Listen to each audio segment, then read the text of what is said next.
আলাইকুম। আজকে রেসিপি হবে, এর জন্য 3 পিস মাছের উপর লবণ দিয়েছে মা, মরিচ গুঁড়ো, হলুদ গুঁড়ো দিয়ে দিল। এবার মেখে নিচ্ছে মা কিছুক্ষণের জন্য। সিমগুলো দিয়ে রান্না হবে আজকে।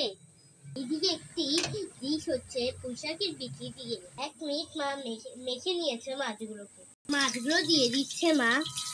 এর নিল রসুন বাটা, তারপর দিল হলুদ, এখন দিল মরিচ, মশলার গুঁড়ো দিল, এখন দিল লবণ, আদা বাটা দিচ্ছে, এখন দিল পানি, পেঁয়াজ দিচ্ছে। মাছগুলো ভেজে তারপর নামিয়ে নিয়েছিল, আগে থেকে গুলিয়ে রাখা মশলাটা এখন দিয়ে দিল। এখন সিমগুলো দিয়ে দিচ্ছে, দেখুন দিয়ে দিল সিমগুলো। সিমের সাথে কিছু আলু দিয়েছে মা, একটু গরম পানি দিচ্ছে কষানোর জন্য।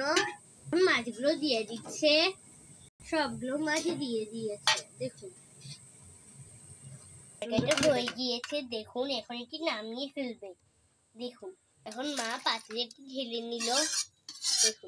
দেখুন দেখতে কতটা সুন্দর, খেতে অনেক বেশি মজা মনে হয়।